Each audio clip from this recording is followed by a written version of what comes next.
we're doing. No. Sorry. Bailey's being silly, and I need her to stop. I need them to stop. Sorry, Bailey. Bailey is my computer, and I need them to stop being silly and actually charge right now. Let me just. How about that? Oh. Yeah. Oh, okay. You know what? Not gonna question it. You're good. You're good. Okay.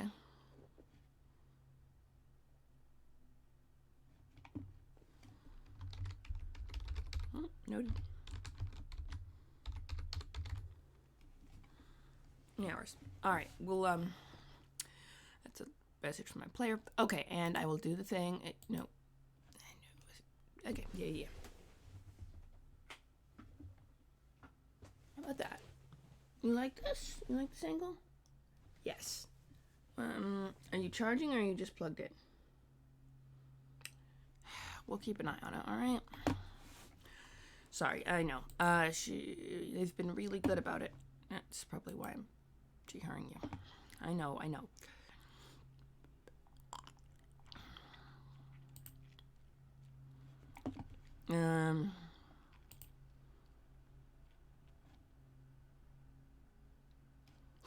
All right.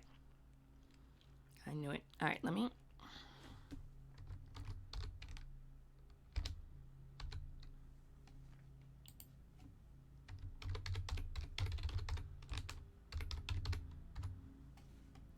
Yep.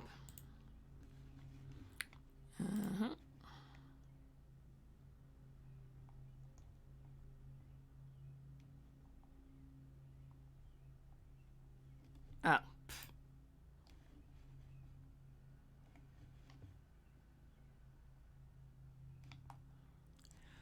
Oh, okay. That is a whole complicated thing. Okay, let's go to Creep and pop in and say hi to Creep, and we're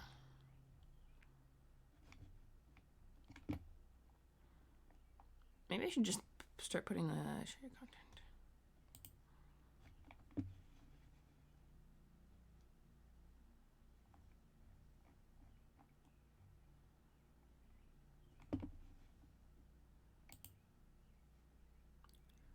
Okay.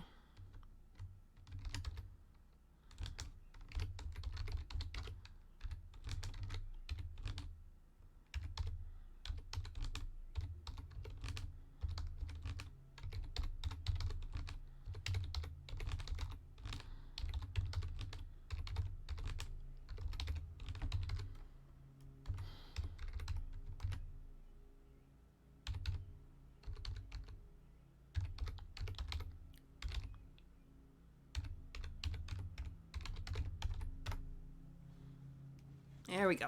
Okay. I think that should be sufficient. Actually,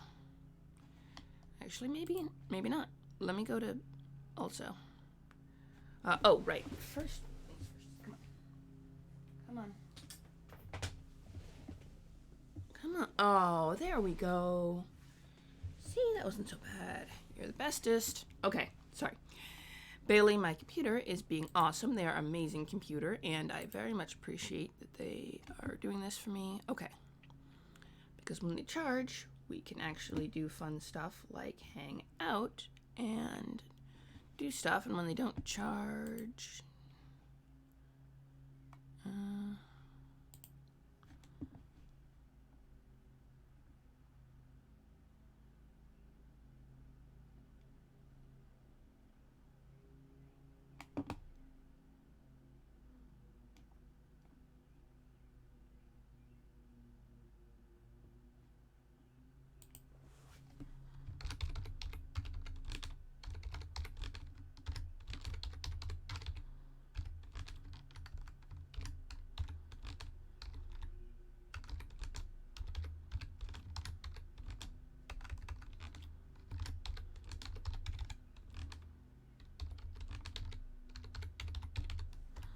All right.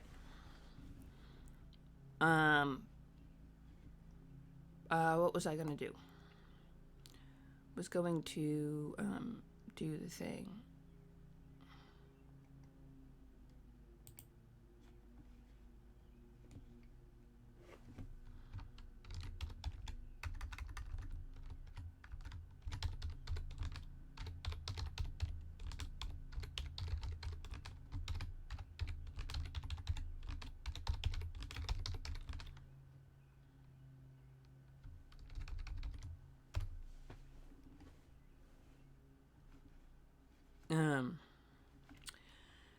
What else?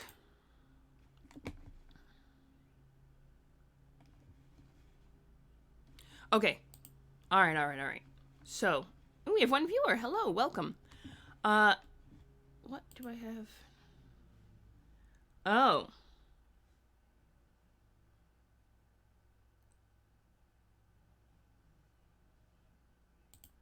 Oh, if I play more advertisements rather than just, the basic ones they throw at you to make you come, then I can get more money. But I don't want to put you guys through too many ads. Especially because I know that a lot of you can't afford to sub. So, like, don't even worry about it. I got you. I'm not gonna up the ad rates. I'm gonna slowly but surely build up, a couple cents per day. I have a few very sweethearts who sub. And then, between all that, I think I'll be okay. But, okay.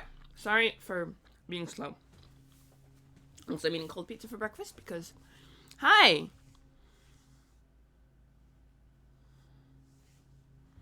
Elector counts. Summon the elector counts. I feel like that means something. That's Sig's comment. I'm going to try to read out what Sig says on the comments so that... Oh, yes, Warhammer. Right, Warhammer. Oh, no. We do 40k here. You know this. We do 40k. Ugh. Sig says he's here for the Warhammer Fantasy, and then I'm like, but I do 40k, and then,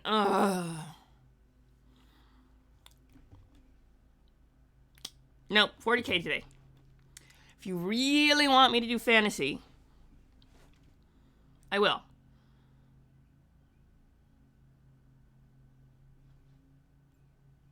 Yeah, but the K is the best part. The epic, thousands of years into the future angst of the history. That's the epic history of humanity is like the best part of 40k. The future history of how we got here and how it got so screwed up, and it's like the most epic part of 40k. At least in my opinion. Sorry. He was comparing Warhammer, I guess Warhammer Fantasy to Warhammer 40k, but like no K?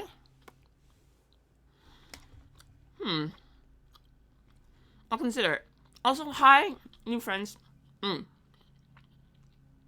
have more viewers than usual. My name is Lee, which is a very few because I don't get a lot of viewers. Welcome to the stream. They them vibes today. I'm a hot mess. Just remember I'm not a woman. I'm pretty chill about pronouns though. Welcome. And oh yes, today we're doing Warhammer 40k because that's what I promised. I will consider Warhammer Fantasy for later streams because I know you really like it, and but we were getting okay. So we're doing the Warhammer. We're doing the Rogue Trader.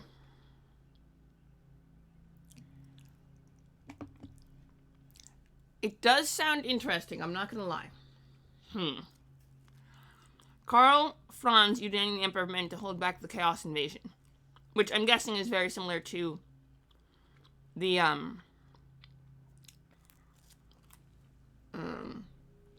Emperor of Mankind Uniting Humanity.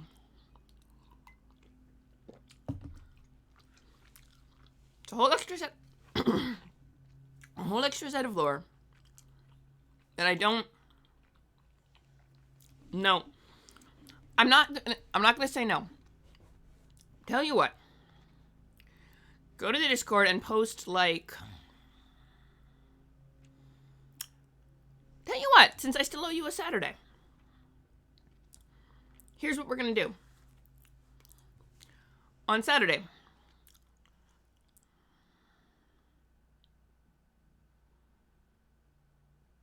That's the hammer in Warhammer is Sigmar's hammer. Sigmar's hammer, right? Because it's hammer of Age of Sigmar is the new. I know you don't like to talk about it, but the giant griffin and uses Galmar as Sigmar's warhammer. Okay, I'm trying to read out some of your text to give people context for those of you who aren't either aren't watching the chat or end up watching this later on YouTube and then get really confused.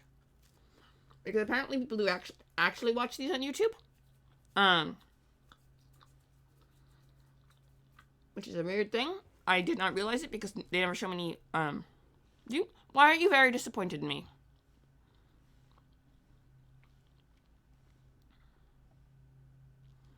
Is it because I'm not doing Warhammer Fantasy? Mira. Which Mara? I feel like I know who Mara is, and I feel like I am supposed to have done a thing, and I screw up.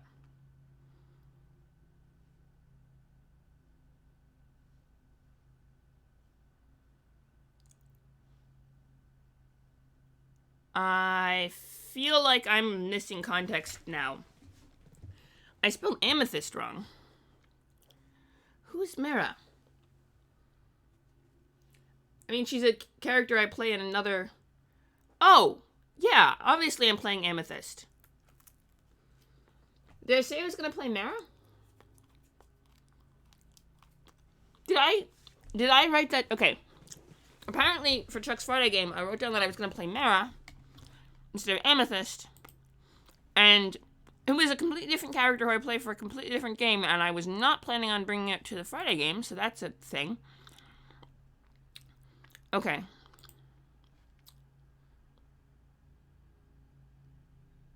Oh, Mara. Jasper. Amethyst is in Aired. Remember? Mara is a completely... Oh, that Mara. Who I forgot about. Okay. I understand the context now of Sigmund's complaint to me, and it's because I changed my name on another server to Lisi Jasper Mara, because Mara was the shopkeeper. She's Mara is the sister to another shopkeeper in Real Astra, who actually runs her own shop on the outside of the wall. He runs one on the inside of the... Her brother runs one on the inside of the wall. He's actually really cool. I'll consider Amethyst, but I still have to keep the name as Mara, because Mara is... For the thing, if they go back to Real Astra, and... Wait, Brunhild's gonna be there? Okay, if Brunhild's there, then Amethyst will be there. Fair. Amethyst will be there. I'll take Amethyst instead of Jasper. If Brunhild... so this is a Friday night game that we're both playing in, for context. And I usually play Jasper because Brunhild, who is played by Sig, and Amethyst, who was her proto-girlfriend, I guess? Who was played by me, stormed out of the party after... there was a little bit of a disagreement with the DM. And the timing issue was... And a bit of a timing issue, and just... So I got to leave the game. So Brunhild stormed out. Amethyst went with her because of angst. So Amethyst's brother Jasper came in. That was me, because I stayed in the game. So I started playing Amethyst's brother Jasper, but we're having a guest DM, and his schedule's cleaned up, so we... apparently he's coming back for a little bit, and... as Brunhild... for that Friday game. But that is completely irrelevant to Warhammer 40k. Ugh, and you're distracting me. You could send me a message over Discord and yell at me for doing Mara. And who is a halfling in Real Astra and doesn't have any levels in anything. Actually, she might have a level or two of Bard. Honestly. Because she's good at what she does. Interesting. Okay. I will keep that in mind. But I am going to focus on Warhammer 40k, and you do not distract me. I mean, I don't mind you distracting me, actually, that much. I do get distracted. I have a Majiggy, what's it? For those of you who can see the chat.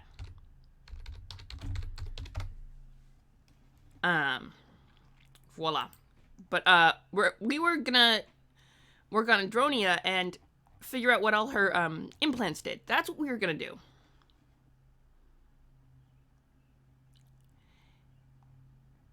Yes, Burnham and Amethyst will ride again on Friday. I'm focusing on 40k. Yes, that is the truth. Or that's Friday, and today is Thursday, and Thursday is Warhammer 40k day. Remember that. Plus, oh yeah.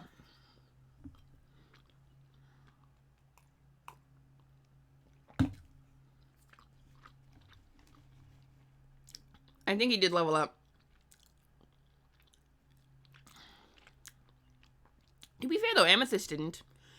Because Jasper was a lower level and, oh, right, that's the Friday game, which I'm trying not to focus on. I'm trying to focus on 40k, because something cool. So, let me show you guys what I want to talk about, because we're actually going to stream about 40k, I promise, to all of you who are not sick, who are also very cool, and,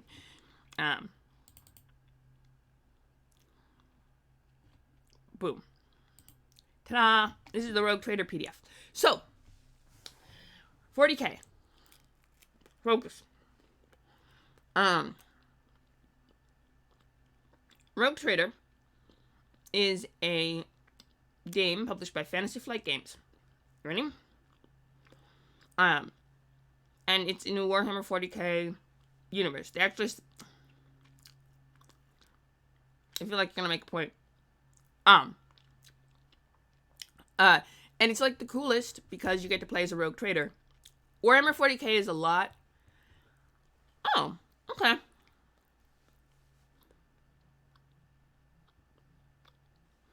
Alright, Sega's coming up with cool lore for behind the scenes in a completely different world, which sounds really cool, and I want to hear about it after the stream, okay?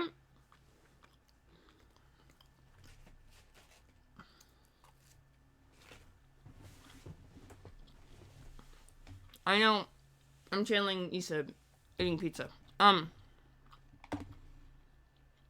So, apparently she's coming up with me passed out.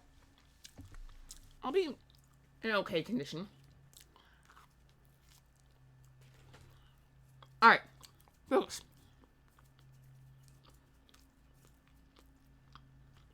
Alright, so apparently there's really cool new lore for Alfheim, which is Sig's world, which is very cool.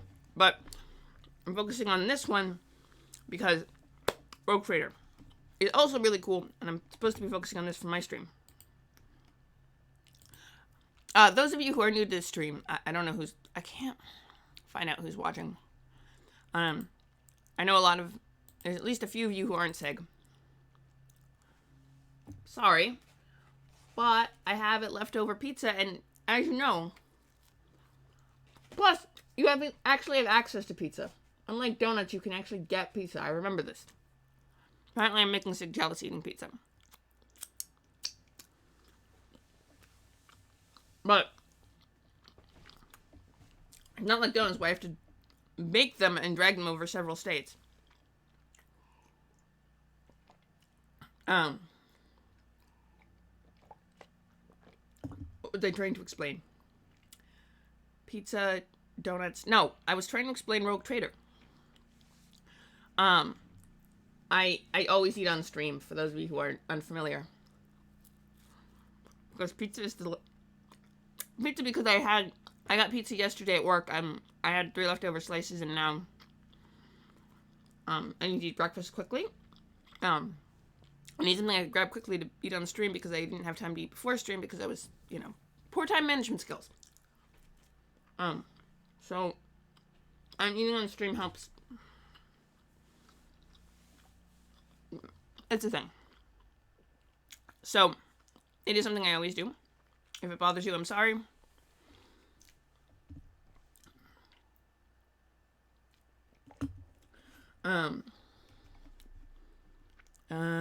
Jealous eating pizza. Yes. Okay, so. Oh, right. So, Rogue Trader.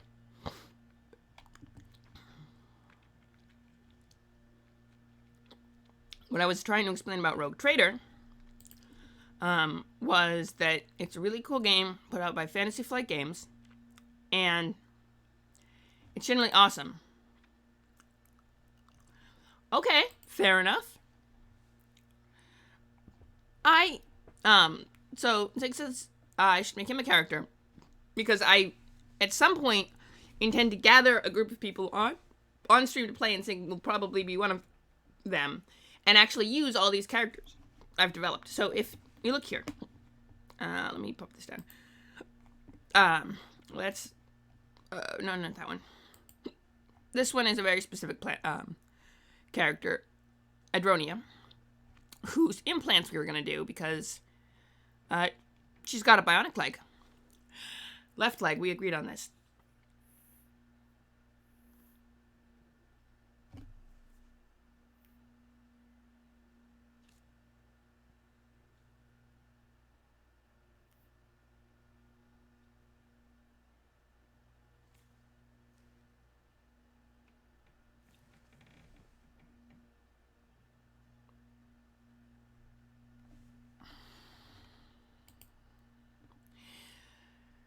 Yes, no, I agree with that. But what I'm trying to explain to the people that you're trying to be a part of the solution instead of part of the problem.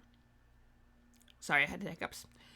What I was trying to explain to the rest of everyone watching who doesn't have context is that we have a list of implants that we're going to do for Adronia because she is of the Adeptus Mechanicus and has all these cool implants, and one of the best parts of it is creating characters is personalizing implants, but we did everything else for her, so we could come back to that. But what I was trying to explain to you, specifically, if I do ever run this game, look at all these characters I have. The whole plan was that I was going to give these characters out to, Yes, she has implants. Hang on. Yes, Adronia does have implants. Zig was asking about that. She has a left leg, which is bionic, which I don't know if counts as an implant exactly. So she also has a port hooked into the nervous system that allows to interface with machine data ports and certain types of data nets. So basically she has built-in flash drive. No, not that kind of implants. Zig was asking if she was a dancer or entertainer, and then I realized what he was talking about. She doesn't have that kind of implants. She has machines put into her very skin. Let's see. No, not that one. She has ELEC2 inductors, skin grafts, appear as tattoos, and siphon power from the nervous system. And they can look like anything, and knowing what your tattoos look like is an important part of character design. And I have no idea what any of my characters look like in general. I try not to. As it can tell you, when he tried to draw, I think it was Matthias, and Valdez for me, I had no idea what any of them looked like. I was just kind of kind of, but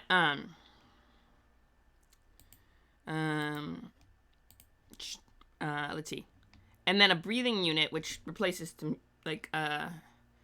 lower face. So it comes from here to here. And you can do different things. You can put a porcelain mask face on. You can, It would make awesome CIA operatives. It's, okay, I'm not a visual person, okay? It's not something I think about when I create characters. It's not the visuals of what they look like. It's not something I consider all that much. Sometimes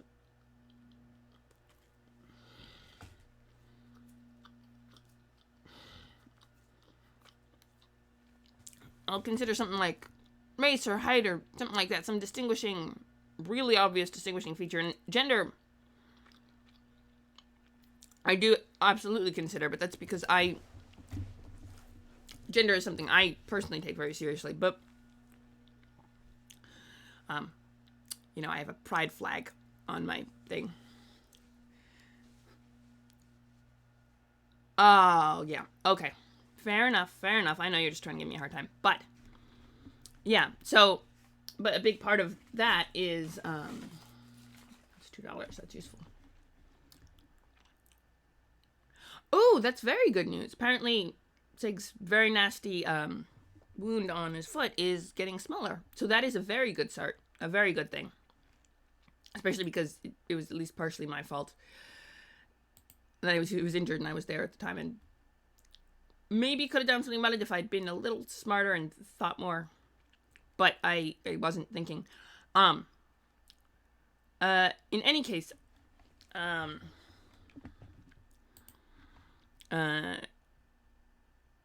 know you're going to debate me about it being my fault. We're not going to have this debate over Twitch chat. I'm sorry I brought it up. But I'm glad it's getting smaller. And we were supposed to be explaining why, okay, so, Adronia, right? She's got all these augments and stuff, and what the augments are, is, like, this is a metal framework grafted onto the spine and lower ribs to help anchor all the other implants, including the potential coil, which stores energy and generates various types of fields. So the cybermantle kind of just looks like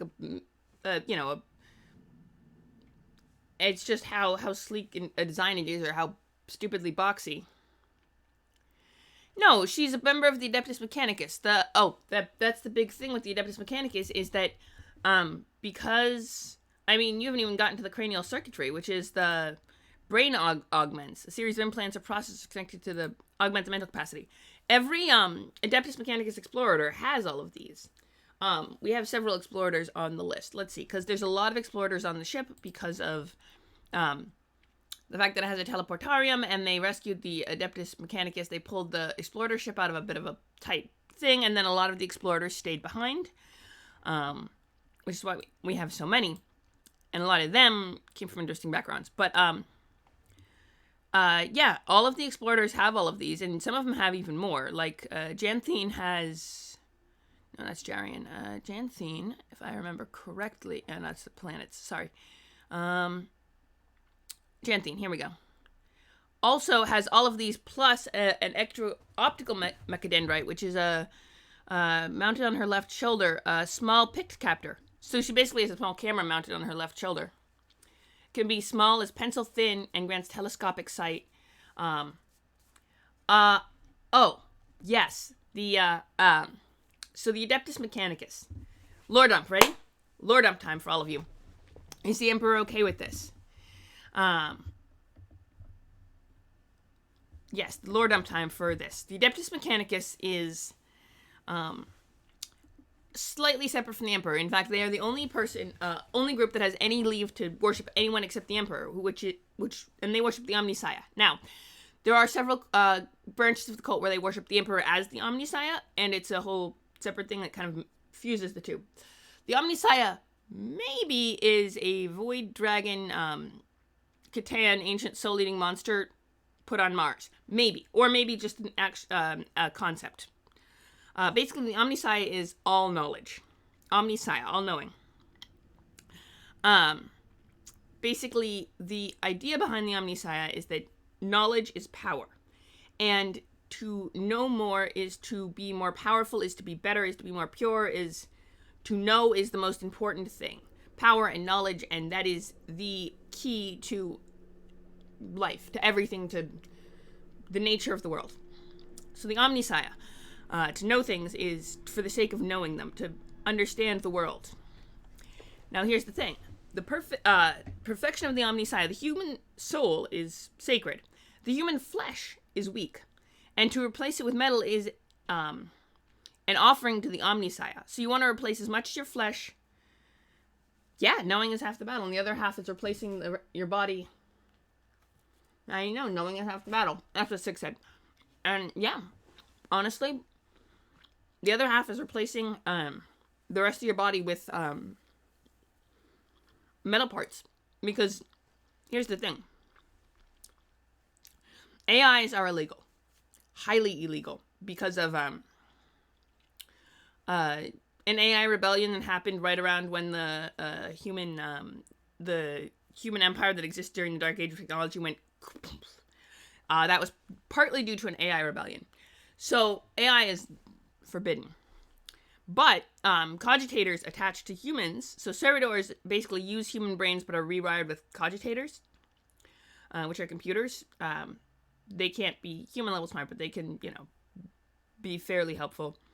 But if you implant cogitators in your brain to augment it and make you smarter, kind of like mentats from Dune, if you're familiar with that concept, but done mechanically instead of with the spice. And essentially, the more you build machine, the purer and closer to the Omnissiah you are. You have to have a human soul to start with. That's important, but the rest of you can augment your brain, your body. That's weak flesh. That can be augmented and fixed and made better and better and better. And the goal is to make yourself perfect in the eyes of the Omnissiah by replacing everything you can with better upgrades. Upgrading the human body is a sacred art of the Omnissiah. So, Adeptus Mechanicus people augment everything. Like the oldest and most powerful and like the highfalutin Adeptus Mechanicus people are just like brains in vats with robot bodies. Like they replace everything. It's intense. The Adeptus Mechanicus is big on this.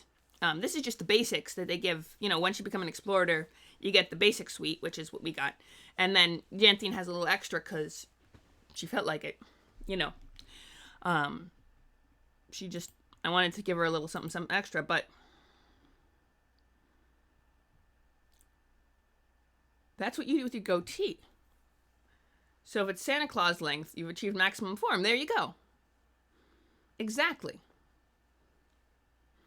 But yeah,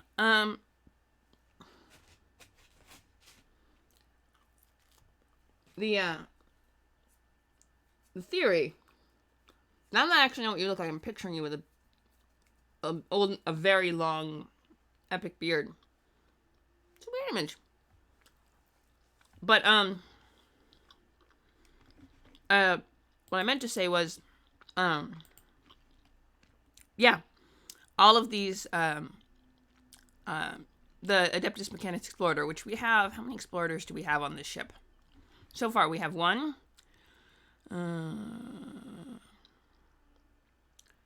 Navigator. 2. That's Tirana. 3. Rosvoila.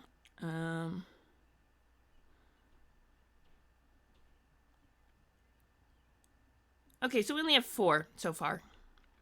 Which is a lot of explorators to have on one ship, to be fair. I think once we ended up with Rosvoila, we were like, well, why do we have more than like 2? That seems like we're getting a lot. And and we never figured out if Frenna was actually from Terra or whether or not she was from Terra. She grew up there, but she actually grew up somewhere else, and we never figured out what that planet was. And we never figured out what Forge World, if she grew up, okay, so,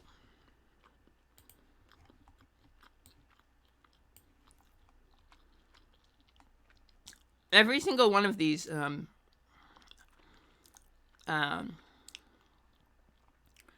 I think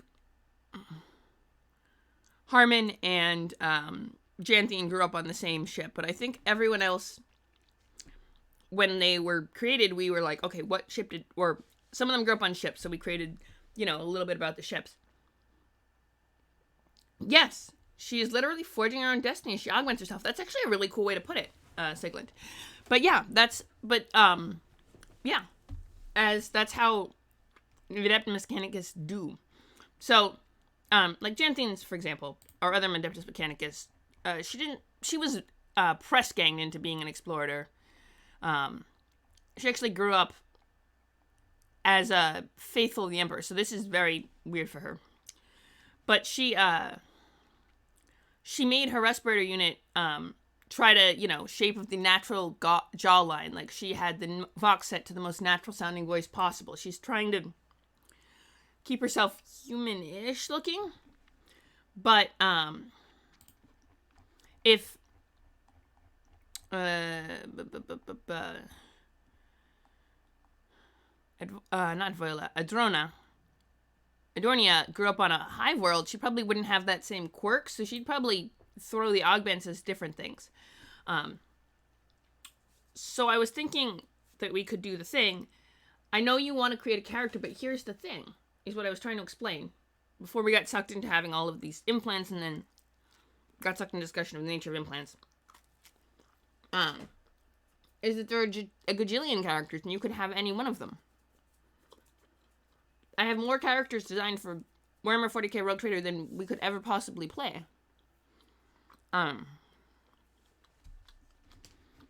And which doing character creation streams, yeah, that's kind of gonna happen. But I'd like to at some point.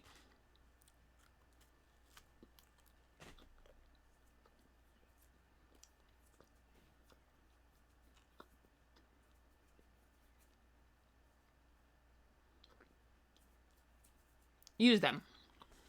Which is why I'm trying to organize. When I say trying to organize, I mean I'm getting myself geared up to talk to people to try and organize a game set on this channel where we're going to play these guys. So when you're going to make a character, we've got tons. You can pick one. I mean, we're going to make more characters, obviously. And you've actually randomly contributed a lot to all of these characters because you're always on the stream. So technically, that's a thought. Technically. But that's a completely separate side tangent for something that you didn't even mention on stream. I just got distracted myself with a completely separate side tangent. Okay. Alright. Her electrograft, I'm going to say, probably looks a lot like Janthine's. Actually, no. No. She probably got her pinky... You know what?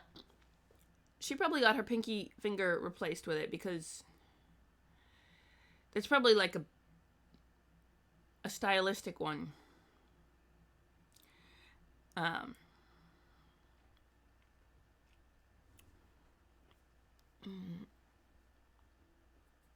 Okay, data, a port hooked into the nervous system allows interface with machine data ports and certain types of data nets. Pinkies. I think both her pinkies... pinky finger. I think Kurosawa has those, but he also was a surgeon, so he needed his hands to, like... So he was trying to be careful with them. Or so.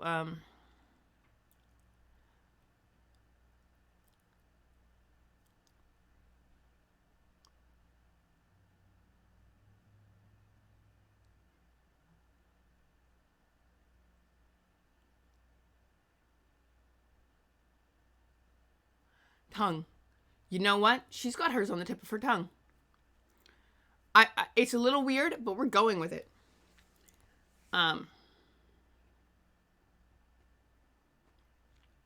There, and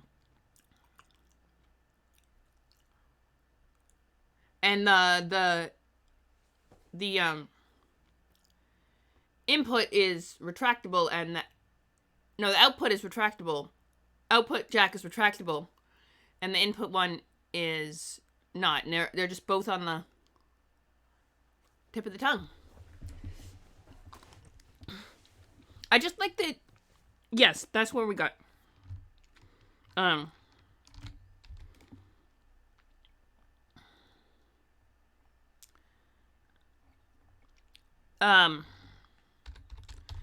Yeah, that's like a petty criminal who got caught kind of deal. I feel like her having them on the tip of her tongue just... It's a vibe, you know? Like licking stuff to try to mess with people's heads. Like, I feel like...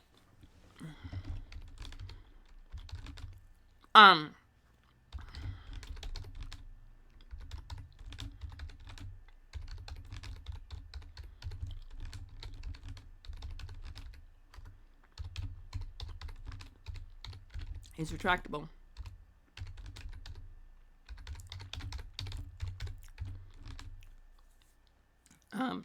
It's a common placement.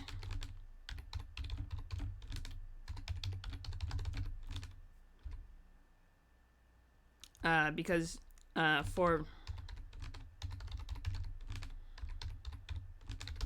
the lower classes, on the Forge World she's from, which I still am debating whether or not she's from the Forge World, Ogunda, or whether she's from some random other Forge World that we have to design and create. This is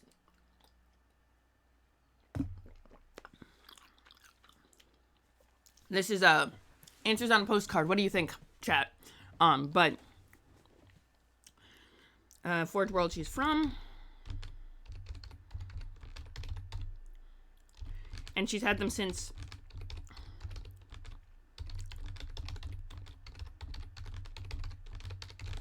she got them put in when she was 12. They're just there. I think I kind of like that vibe. So we've created something cool. And now we hit save, because you always, always, always hit save, because otherwise you lose your work and all your cool creative stuff goes bye-bye. Or it's in a notebook and then the notebook starts falling apart, which is happening to this notebook, to ours, which we're slowly typing up, but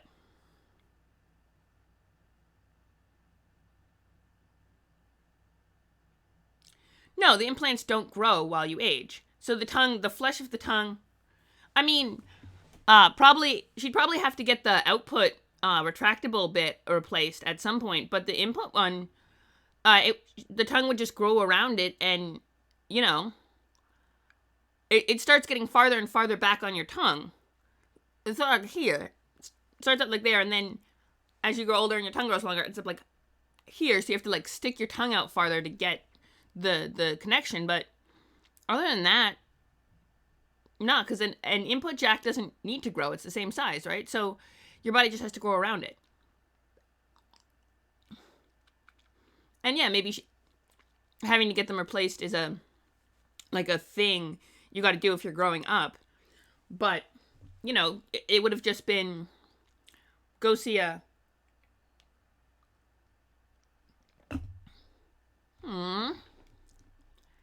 okay, well, sad news that we're giving pre-gens and we don't get to play Brynhild and Amethyst in the Friday game, but that's okay. We'll be alright.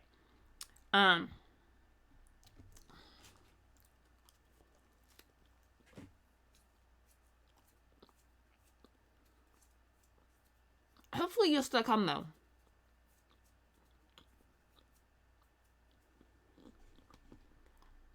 I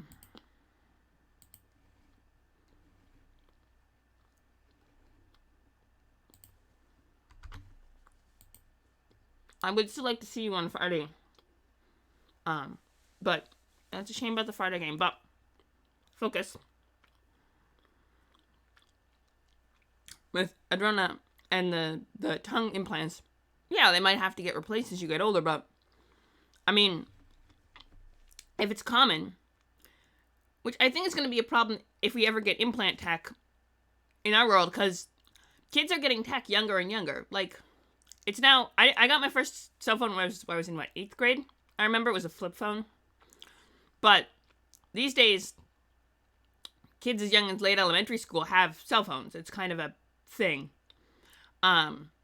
So the question is, if we do get them as implant tech, growing into them might become a problem. I know, like with a chip that you have in your in Alfheim, for example, that wouldn't be a problem because you get it in when you're born, and it's like small enough that it hits in the folds of your brain, and then your brain gets bigger, and the connections, neural forms, and the neurons probably hook right into it. And as your brain is growing and developing, and the neurons are hooked in, it might change the way your brain develops a little bit, possibly. That's a whole thing, but it would be subtle and universal. So whatever developmental tics it caused would just be everyone would have them. So parents would figure out a way around it because that's what parents do. And it would be common knowledge, and then it'd just be metahuman babies are like this sometimes. And even if it was caused by the chip, they probably wouldn't stop doing it because you know, it doesn't very clearly we've seen that it doesn't negatively impact adults. Like, they still grow into capable adults who can think and manipulate brain same way, more or less. So they'd probably still continue with the chipping, but it might change the way the brains work a little bit. But the point on that is that something like a chip, if you implant it in your brain, there's not much problem with growth plating, because, you know, your brain gets bigger, it just kind of gets, the placement shifts and maybe the neurons hook differently, but your brain still develops and grows, and you still get, it doesn't stop working because you get too big. Whereas something like a prosthetic limb, for example, if you got one when you were a kid, which sometimes kids do, because limbs do, bad things do happen to young kids, which is a shame. And even nowadays, young people do get prosthetics, and you outgrow them, because same with like really nice wheelchairs, which kind of is complicated and expensive for parents of kids with severe disabilities who need power chairs. Essentially, they outgrow them fast, and you have to replace them because kids grow. So certain adaptive technology is based on body sizing, and therefore would grow. Piercings, generally, you can get a piercing when you're small, and then really it just kind of, your ear grows around it. So I'm guessing the tongue implants that Adronia got were like piercings, where like I got mine when I was 12, so I wasn't fully grown yet, and they still work fine. The earrings still go in and out, no problem. I mean, they got a nasty infection right when I got them, because and you know, it was a pain in the ass, but that was there wasn't any problem with me growing out of them. So I think the tongue implants are more like piercing, where you get them put in and then your body grows and you just kind of adapt and grow with it. They might have to tweak the output jack if it's although if it's right at the edge, the body might just grow around it. They might have to tweak the placement a little if it starts getting harder to pop out because your tongue's growing. But I mean, on a Forge world where kind of implants are common, a Ripper Doc who can do that kind of tweak would be dime a dozen. And yeah, they might not do a good job, and you might lose like taste buds or have weird muscle aches or tongue movement restrictions. But that's what you get for not having a real doctor. Sucks to suck, you know? But I don't think you would do too much physical harm, you know what I mean? So, yeah, I mean, having them put in when she was 12 probably would they'd probably still work. Probably like piercings, where they kind of just grow, your body just kind of grows around them, and, you know, just kind of deals. It's one of those things, you know? Like, people get their ear pierced as infants, and they still have the piercings when they grow up. So, clearly, the body can grow around certain implants and stuff. It's a possibility of how the human body is flexible like that. You know what I mean? Yeah, so I'm assuming that the body could grow around them.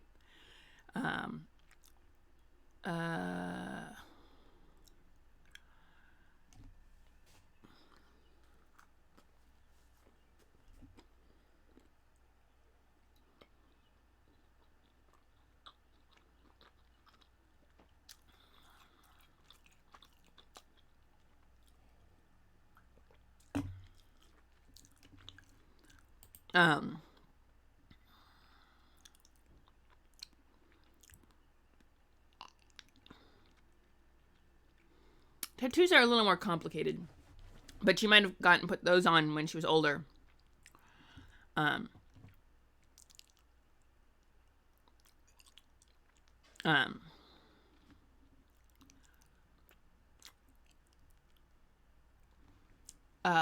Actually, no.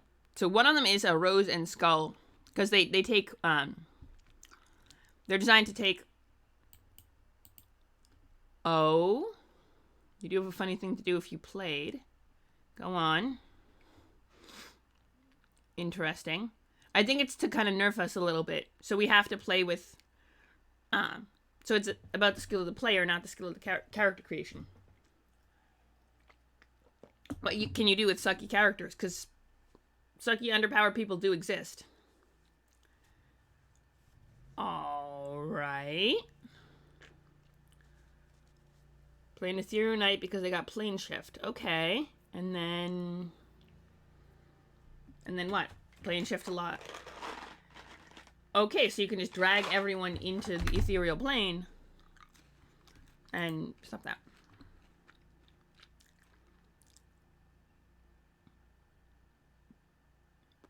You could. Basically, then they'd be ghosts. They might drift back out. As a DM, I would rule that they would drift back out eventually. At an inopportune time, obviously, for comedic effect, but fair.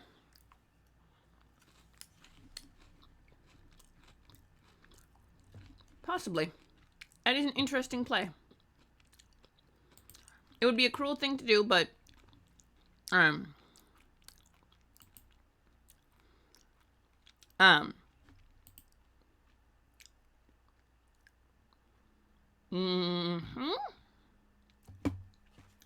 Okay, you go to the plane of fire or water. Following this so far. Sorry.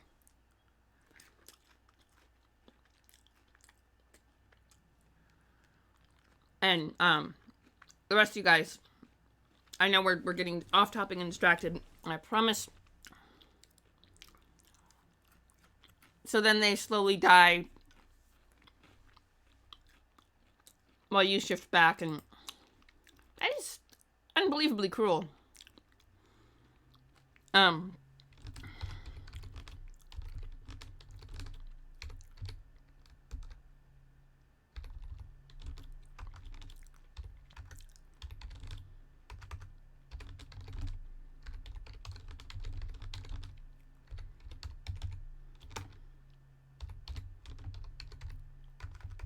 She has a tattoo on her tongue. And my spacebar is jammed. Alright, hang on. I knew this was going to happen eventually.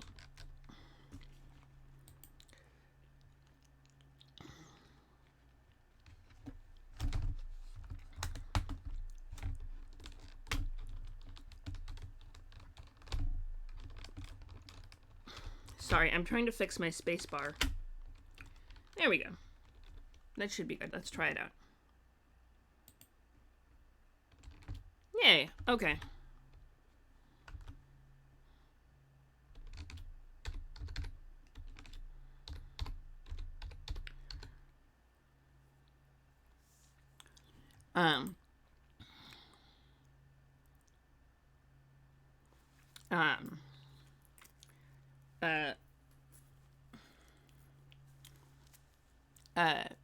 Yeah, it's a rose and a skull. Like a skull coming out of the center of a rose, because that's the thing you think is really cool when you're 12. And you're a punk kid.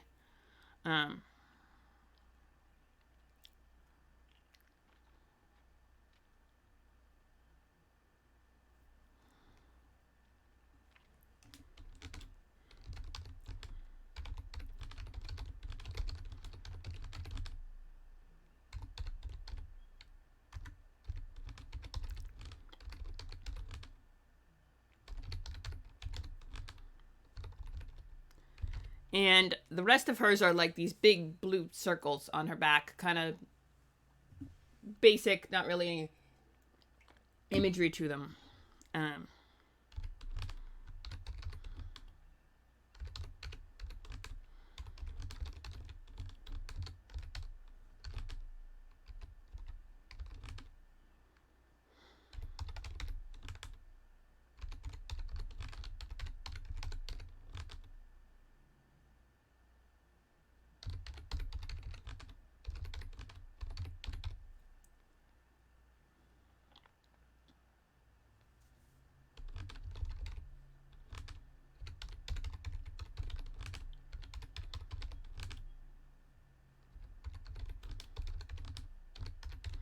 Kind of like cool, you know, flourishes and curls that really don't represent anything.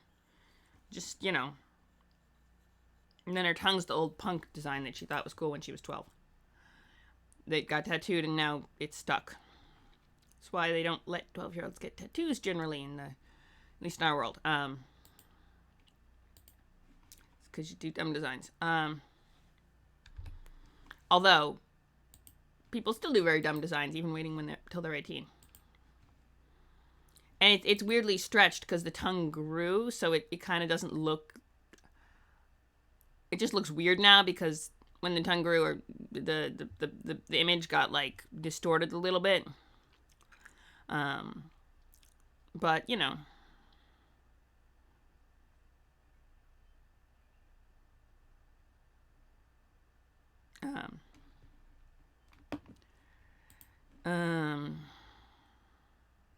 Okay, what's her respirator unit look like? Because this is...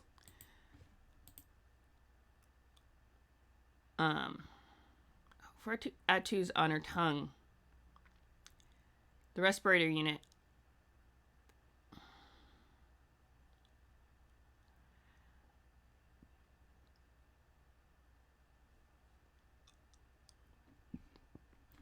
I mean, she would get her respirator unit specifically modded so that she could stick her tongue out still. Because...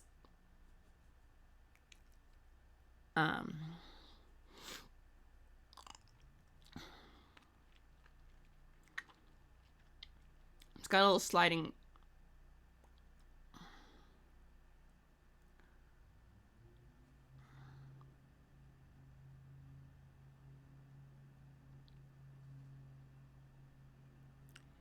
Yeah, she would get it modded so she could stick her tongue out. Like, that's just... She specifically got it designed like that because she had the inductors in her tongue, which... So it looks kind of weird, actually.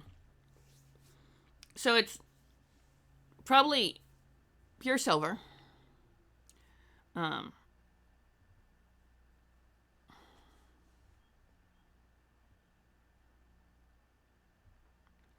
What else?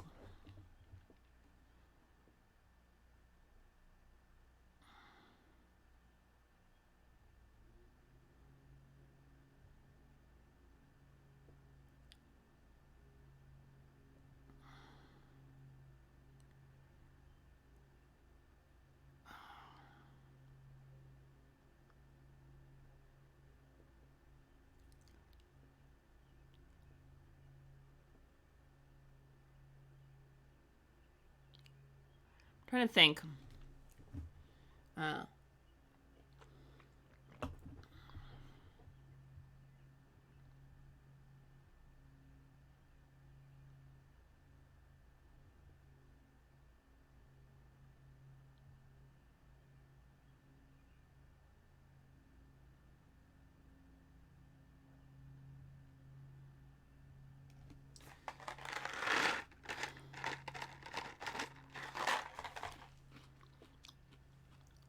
Also,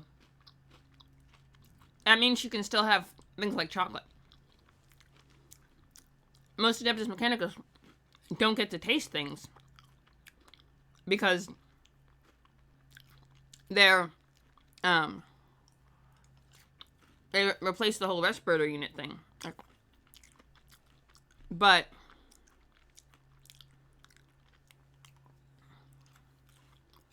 because hers is modded with the tongue, she can still taste things.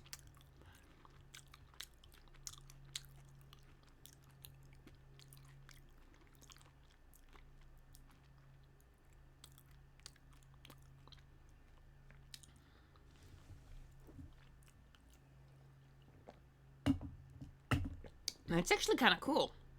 It's a cool thought that you would pick something like that.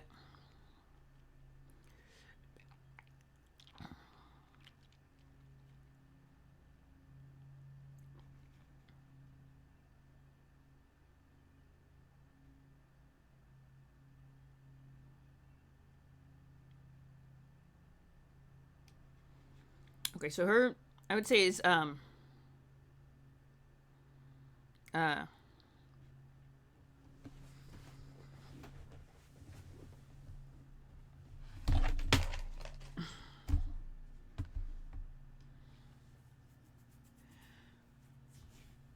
a sort of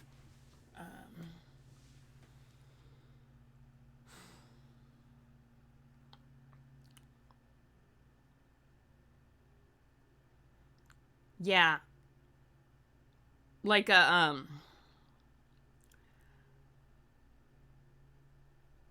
she would mod her voice to be, you know what? She probably fucking would. Um, I'm thinking about this. So, let's see. Here's the thing with this is that when you do character creation, you know, this is something you can do to like personalize your character and make them unique. Is the different implants, and I kind of like it. So I'm trying to um um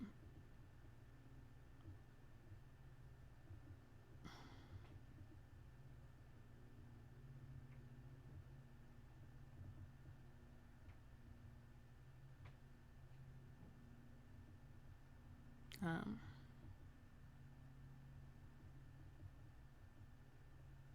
Don't mess with that.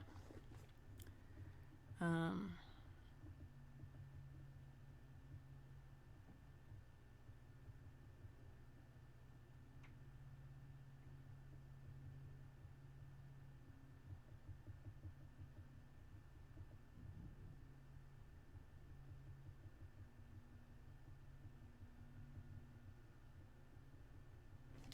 actually, if hers is actually, if you get it, hang on, check this out. Check this out. Ready?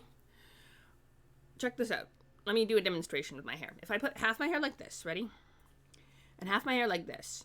If I had like my fist here, for example, and I were to kind of cover it with my hair, it would create. No, this is just an example, but I could create a hide like a hairstyle with like a bump on top. Now, I don't have my fist on my head all the time because example. But if I had a implant, for example, and I made it look like a bump right on the top of my head, I could then style my hair over it and make it like a look, as opposed to or like a getting the hair up. Is I always have trouble with this because men almost always when they wear buns wear them like right on the top of the head. It's like a whole thing, and I find that awkward because I've always done it lower in the head. So it's something I have to teach myself to, you know, deal with. But if I had my hair like this, for example, like a bump, ready? If I had some sort of trying to find an object. It's the right like this. Spells. I'm not, you know, yeah, I'm not. If I had something like this, where I had to hide it, I could. So, it would be more like I could get. Well, if I had it like this, I could just. Sorry, I'm playing around with. Wrap the hair like this, and if it weren't as tall, what you could do. So suppose this was half its height. And yeah, I'm keeping that. If you can't, yeah, I'm gonna turn it away so you can't see the label at least. But you see how I can create sort of illusion of hair around it. Now suppose that were shorter. Sorry, I know this is a little weird. It's just what I have. Yes, what I have around is pill bottles. Such is life. But my point is, I just don't have anything that's about the right size or shape. But what my point was is you could style your hair if you got cogitator implants, and it had to be an external thing to house computer parts, right? And it had to be attached to your head. Something you could do is create, especially if you had longer hair, and were, you know, what you could do. Sorry, I'm just thinking of this. Is kind of. Oh, now I got this really weird knot in my hair. Okay. Alright, that's what you get for trying to do things crazy like I do. Don't be like me. This is a. Don't do it. It'll get your hair tied in knots and you'll have to yank it out. Okay. My point on all of this, which is um, was part of dumb point.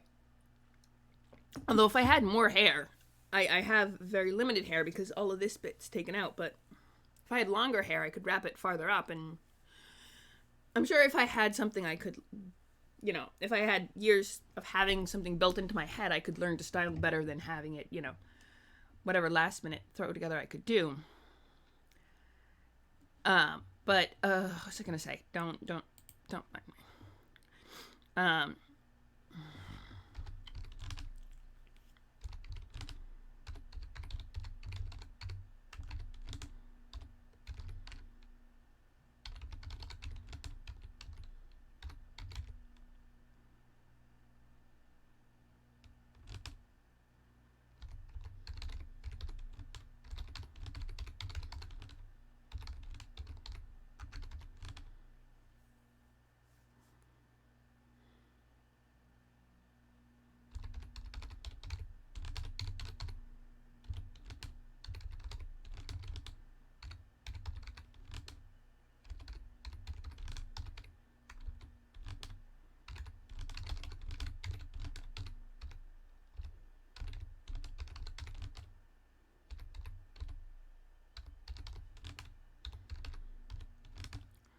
uh,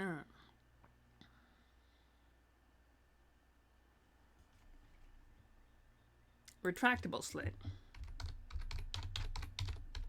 It's got like a cover that goes in and out, so.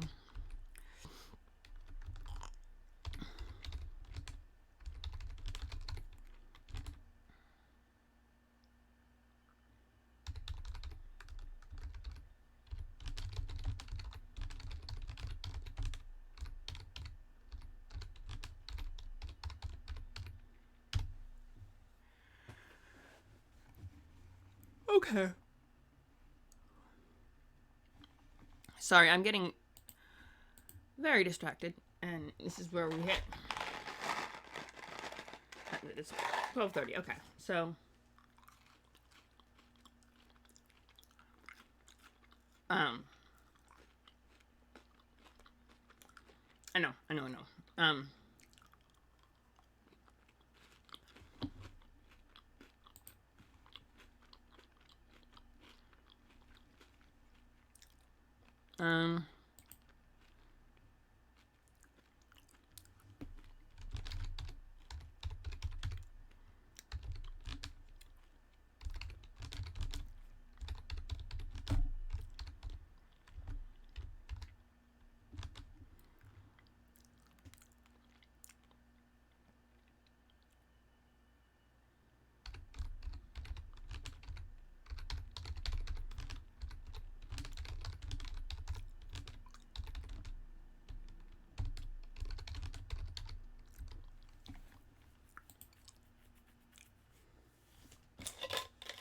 um,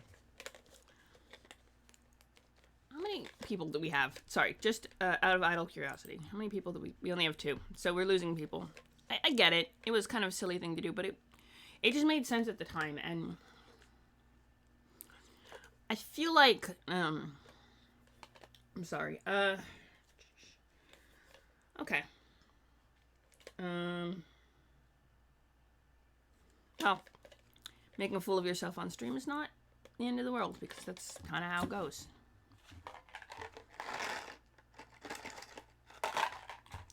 But what was I gonna say? Oh yes. Stop it. One of the stickers keeps coming off, and I keep trying to hold it down to try to create. I might have to put a little super glue. Fix it. Anyway, sorry. I'm distracting all of you when I'm supposed to be typing out exactly why I did that whole thing with the pill bottle, which was ridiculous. Was to actually type this out and try to demonstrate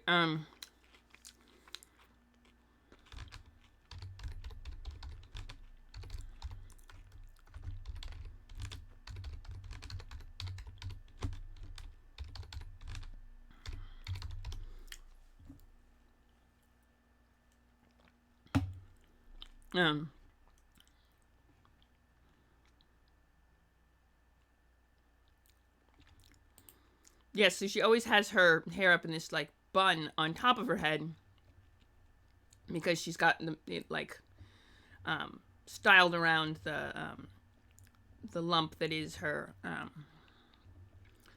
It's like a bad comb over. You can kind of see it still, but it's how she vibes, you know? And I get it.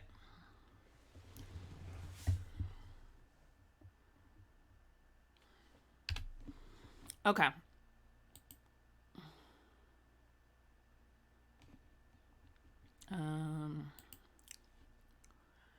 Okay. There we go. So now we have her completely done. The implants was the last thing with her. And if what was I gonna say?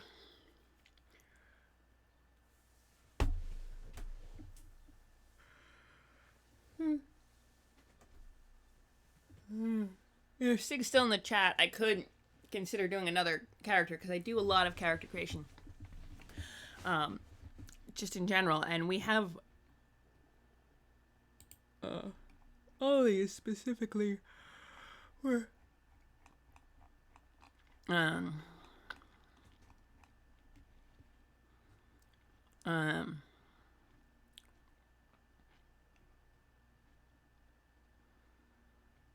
Dat, Hamish. I just have a lot of these guys.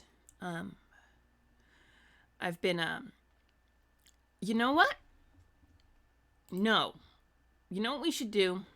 Frenna, because she was from, I know it's a little silly, but she was from not from Holy Terra. So Stevenson, we actually wrote out lore for the where did we write this out? We wrote out lore, which I then copied over here. Okay, so the house is based on Holy Terra itself. The novator of the house is Katrina Stevenson, a straight woman but unmarried, whose Fern's great aunt, age 620, has 8 children that she acknowledges, and has 3 children by non-navigators. Yeah, she has 3 bastard children by non-navigators, and that's a huge taboo. So that is a thing. It's not because they're bastards. Yeah, but Jaren's father used to blackmail the house for multiple navigators, but also he ensured their safety because one of them might be his. Right, so she has a kid with a bunch of non-navigators, one of whom might have been with the captain's father, who runs an entire fleet of explorator vessels, rogue trader vessels. Basically, I have this whole armada, and then he kind of, when his kids are like 10 or so, he sends them off to be fostered on various planets, and then comes and scoops them up when he needs to get captains for his ships. And so current captain got scooped up like that, and you know, that's the vibe. It's a whole thing. So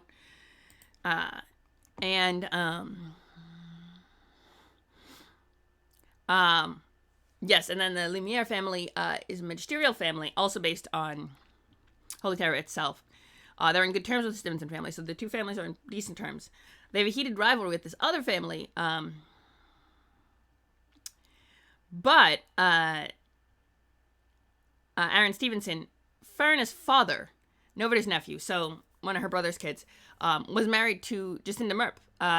Lara was her the daughter of a first cousin of hers. So, with whom she'd been close growing up. So the Lumiere family had been in this, and the Merp family were at fighting, but Stevenson's house was on good terms with the Lumiere family, and had married into the Merp family, so they were playing both sides of this conflict. Well, Gynthia Merp hadn't, she'd kind of given up her alliance to her family when she married, but her cousin, one of her cousins, was caught up by the Lumiere family, and in a rivalry. This is old lore we created a long time ago, but it's very fun, and I'm absolutely digging it. So they had to go rescue her. We created that family with the dramas with the navigators when we gave ourselves a backup navigator. Like you do. So, drama. Oh, your aunt. I know you hate your aunt. Welcome back to the stream. I was just going over some old lore about the Navigator houses, but what I was thinking, since you're back now, was how badly do you want to create a character that's not one of these guys? Because you could honestly play any of these, a whole list. If I do a Rogue Trader one shot and I give you guys a random selection of the crew, go and find a thing to make something happen. Okay, interesting. Well, hi, Jeff's aunt. Hello. Yes, what we were gonna do. Oh, yeah. What I was gonna suggest was, that you can, do the thing. What thing were you suggest? If you don't like any of these characters, because these guys are all intensively cool characters, and they have a lot of cool vibes. Some of them cooler than others, I admit. Stubbs, one of the coolest, I think. Kurosawa, pretty epic. But my point on this was if you really wanted a separate one, I could do something about that.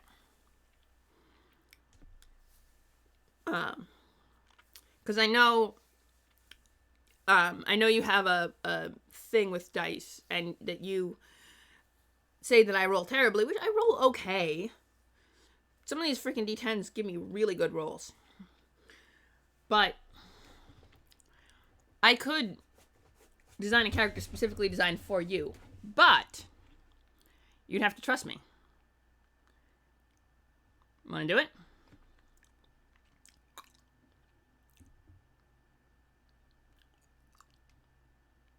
What do you say?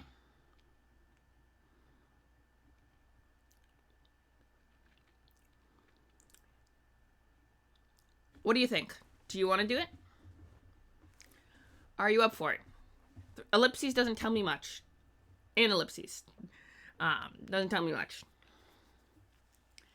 Character decision choices. So, I tell you pick a number from, say, 1 through 6. And it's the homeworld options, but I mix up which one is 1 and which one is 6. I mix up which one is which, so you don't know what you're picking. You're picking blind, essentially. And then I pick 1, 2, 3, but you're not sure on which, so essentially you're going through picking blind from the origin chart, and then basically the character is so completely random. Either that, or we could go through you could just pick a kind of, yeah. Unless you wanted to just go through the origin path and pick. Or start with a random roll for homeworld, and you have to go through the origin part based on that.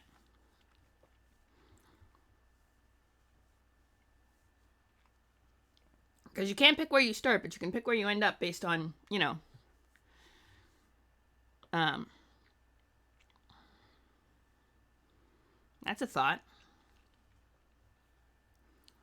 What do you say? We don't actually have to. You can just pick one of these characters, or we could do the character creation later off stream. I just thought it would be cool to at least get started.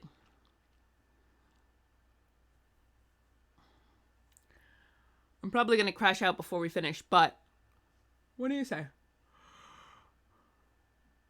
If anyone else is on stream in chat, which I seemingly doubt because apparently no one comes to hang out and watch these live, but if anyone is, we could also do, I could have anyone, we could do a group effort, or I could design a character for you as well. I'm not going to try to play favorites exactly, like I will design characters for anyone on in chat who wants to. I'm very fun like that. It's just, Sig seems to be the only one who wants to.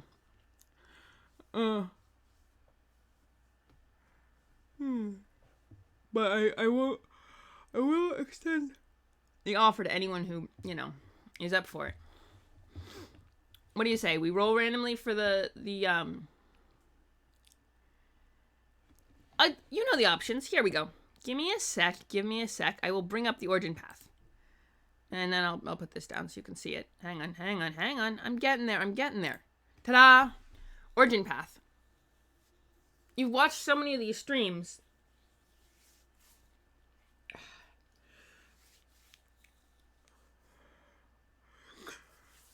There's the homeworld options. And then the birthright.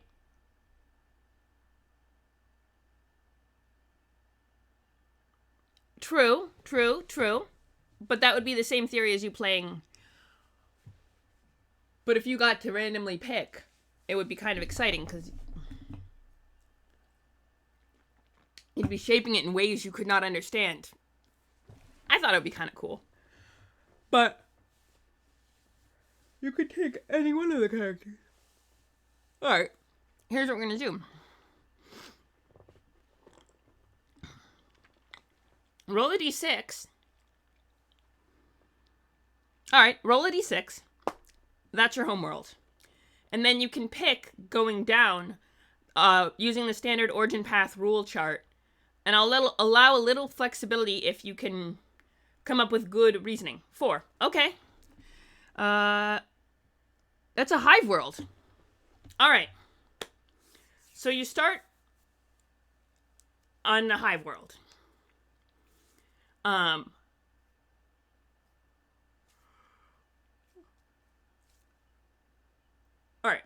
How about this? I mean, you get to be one of billions. Think, Hong Kong of today, that level of being crammed of space where people don't have room, you're squished, or tenement slums in New York City. Like, you are cramped. You are a huge, sprawling metropolis of billions of people all crammed into small spaces. And yeah, it's huge, but there are so many people that the hugeness stops mattering. Like, consider walking from one end of Manhattan to the other. It's a long way, and you'd think there's plenty of room, but it's packed with people. This is how hive worlds are. The entire planet. Certain hive worlds, for example, you could pick Renthok. Yeah, like, this is a fun thing. There's dozens of them, thousands of them in the Imperium, so you could pick any number of them. Balboa, I think, was a hive world, if you wanted to be from there. Visarius, fine, it's got the water. You could also be from Renthok, if you wanted to play around with that. That's one I created ages ago for my own personal gain, and I have a whole YouTube video on it. Not to brag. Actually, I have several YouTube videos on it, because Renthok. But, what I was going to say was, yeah, you get to be from a hive world. So, we're gonna do this. Go down to the bottom here. We're gonna take notes.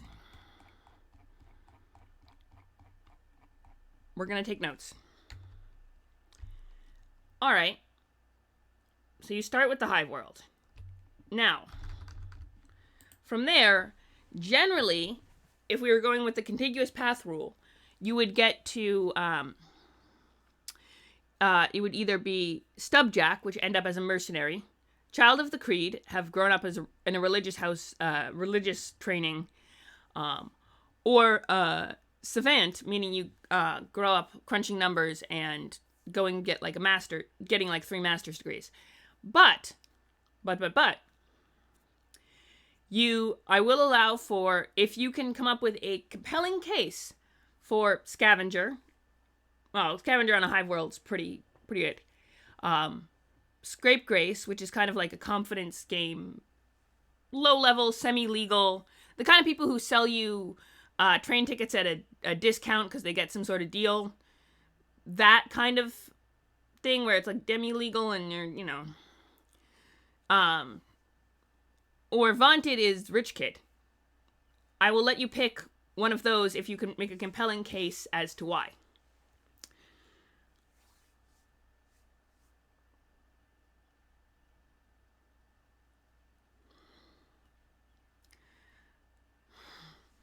But then we're going to have to run contiguous paths down there. So, Stubjack. Okay, so an ex-mercenary from a hive world.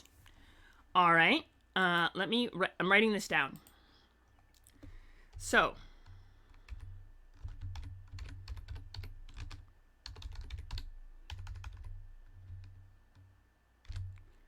Stubjack. Okay.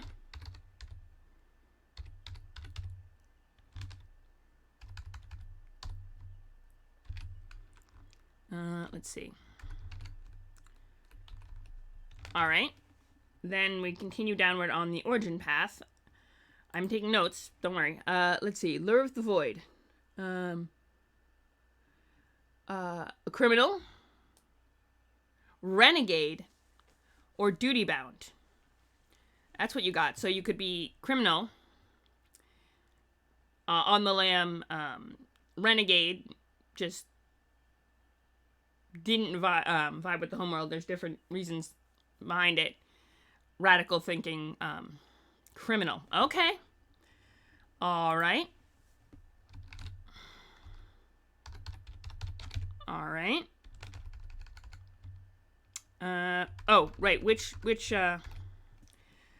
branch? So each one, there are 3 branches, and for criminal, let's go to the origin path part of the sorry, I have to get to this. So either on the run from imperial law, on the run from a crime baron, or well, there are 1, 2, 3, so it'd be the top, middle, or bottom. But Death World here. I'm getting there. On the run from a crime baron, on the I found a hive world. No, that's hive world, imperial world. Here, birthrights. Here we go. Stubjack. Oh, you got a -5 fellowship and or insanity points. So yes, you want a wanted fugitive. So you're an enemy of the Arbites and pure underworld. Hunted by a crime baron, so that gives you the enemy underworld, and a +3 perception, which is kind of cool. Or judged and found wanting, which is -3 fellowship and a bionic limb, which is poor craftsmanship unless you waste some of your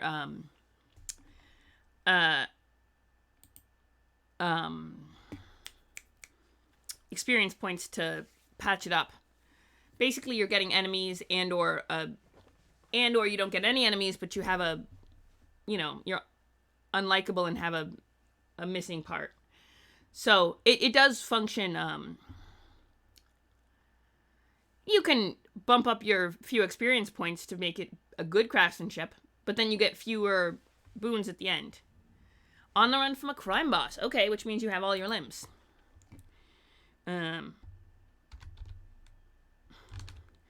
is it phrased exactly?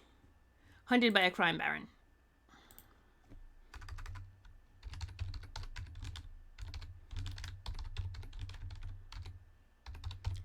So you have the enemy underworld talent. Basically, at least at certain planets, at least on your home world, anyone in the underworld does not want anything to do with you because you're making enemies. Okay, so criminal, renegade. Okay, so we got. Ooh. His name is Johan. He's wanted for stealing money and stealing kisses from the boss's wife. Oh, okay. All right. So what do you have? There are three possible built-in tragic backstory horrible things that could happen to you.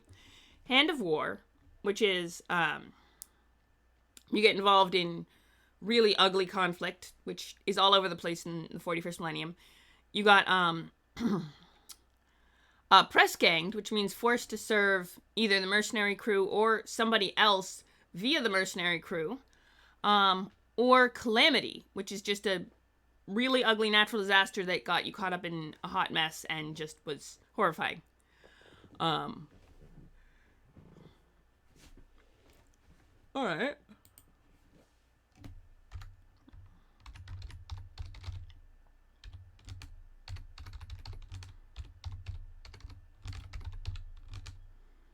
You have to have a built-in tragic backstory. if you can convince me of there's other options, including Shiplorn, which means you got dumped. If you can get Dark Voyage, which means something happened, including demons in the warp and/or. Oh,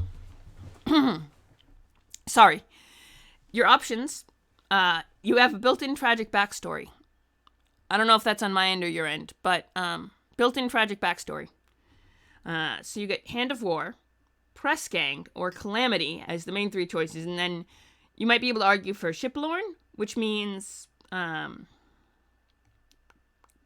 what's the thing with Shiplorn?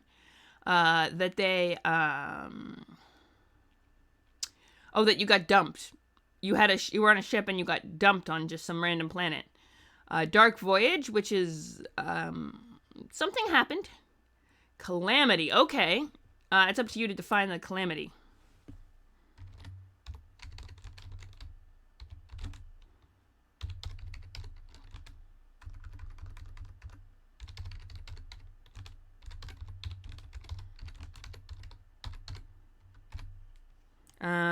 Okay, calamity.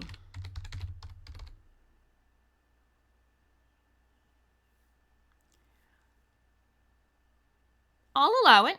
Oh.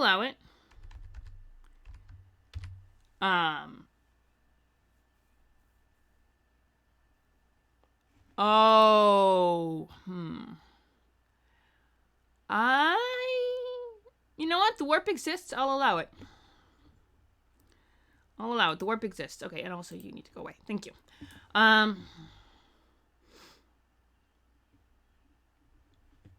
Question is, that's a whole other question. So motivation is fortune, endurance, vengeance, renown, fame, or fortune. No, or prestige. That's the one. Sorry. Prestige, fame, renown, vengeance, fortune. What are you looking for? Or just to endure, to survive. Although fortune, vengeance, and renown are the big three that you would most likely pick from, but you could, if you can make a case for pride or prestige, all right, I'm gonna go with endurance then. All right, to survive in such a okay, if we allow for that. So now we get to the tricky part. So the three main choices, as it were, is Astropath Transcendence. That is to say, a trained psyker, which would change your backstory a little bit, but Arch Militant, or Voidmaster.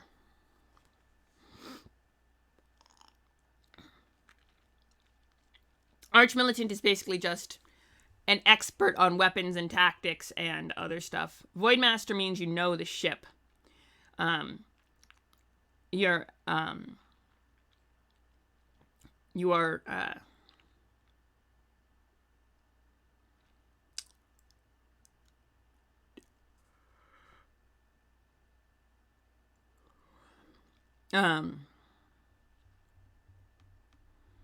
yeah.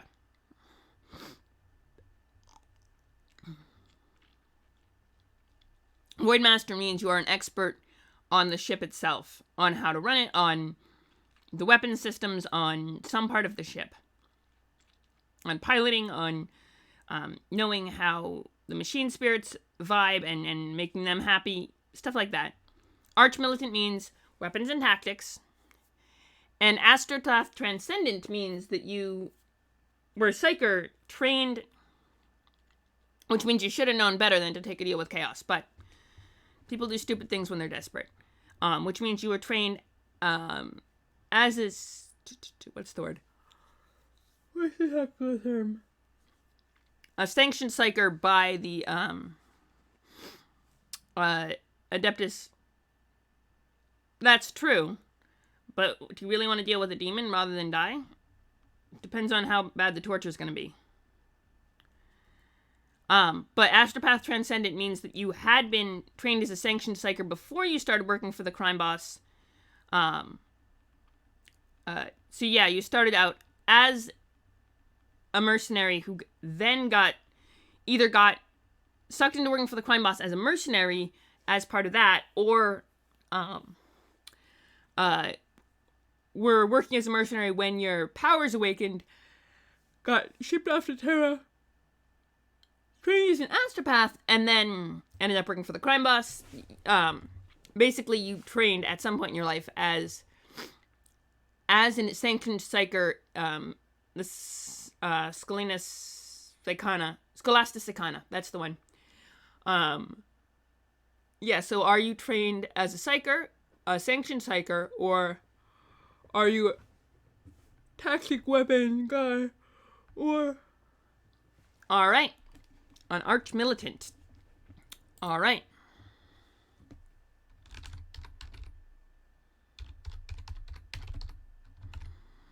Okay.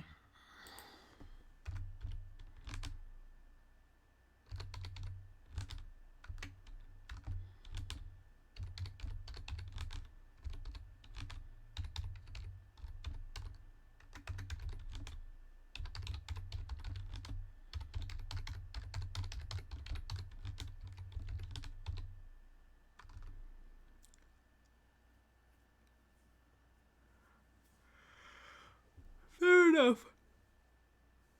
And...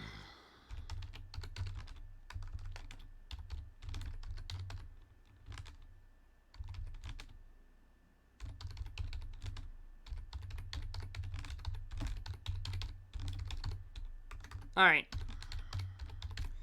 Alright. Here we go. Let me just show you what I got so far. Let me sit down the... Where is the origin path? Here we go. Let me find the, it was under that, this one. Boom.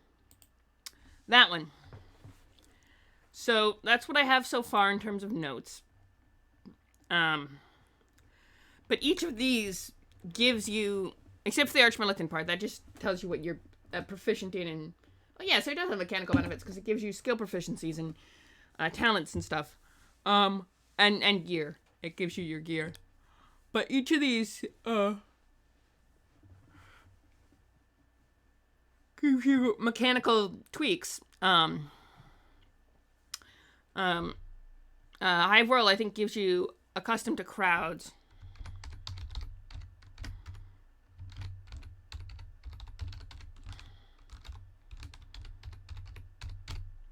It gives you that.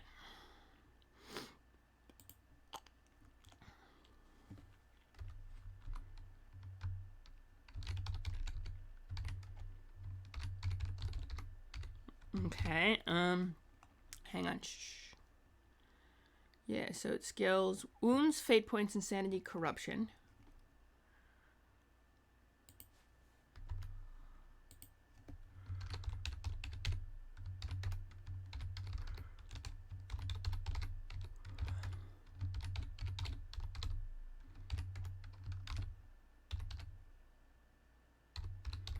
Which you get, and then skills, hang on.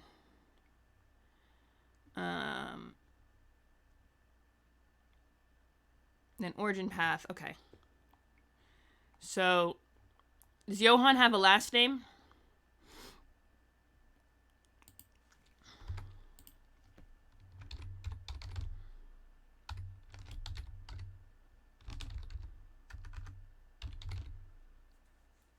Does Johann have a last name?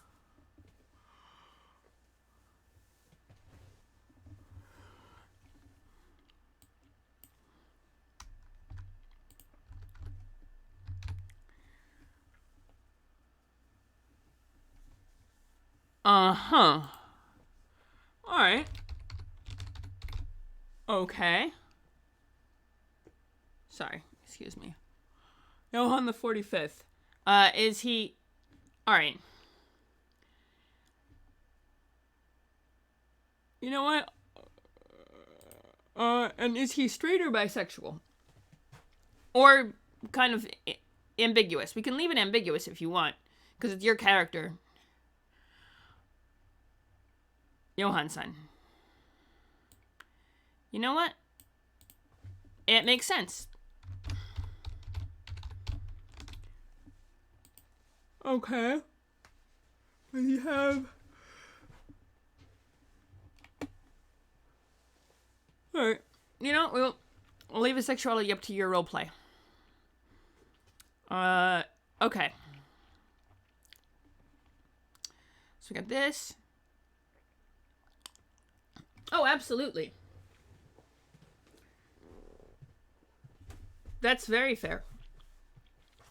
I mean, you want to know the name of Tonders, Alia, Aliana, they got on Renthok? Because, you know, every family has at least one Alia, and then probably an Aliana, and then Tandrine, and Tandriana, and Tandra. Like, they got, like, 5 named after this one saint. And then that's not even if they have a Tanders thrown in, if they have a boy. You know, they have all these, you know, after this saint, because freaking names are hard when you have large families and huge amounts of people. Names get tricky. I feel that.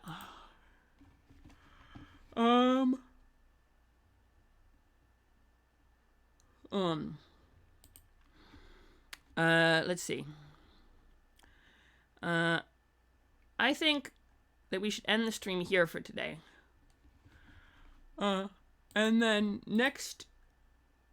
on Tuesday, if you're down for it, well, I do the behind the scenes shenanigans trying to time the game. On Tuesday, what we can do is write down all of the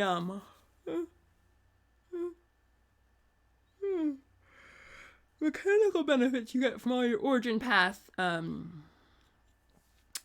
features, and you can come up with more, like a hive world for him to have come from. It could be from Balboa if you want, or we could, you know, make another one, not in the excruciating detail, but like cultural detail, not geographical detail. You know. Thank you all for hanging along, and if anyone else wants to do character creation with me, I'm more than happy to do character creation with anyone on the stream, really. On stream and all that. Okay, what? So, +3 perception, enemy underworld. Hang on, let me...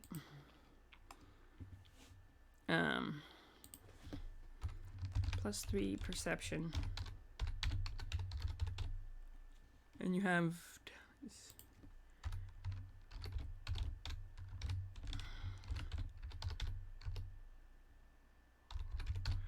You know, just so you know.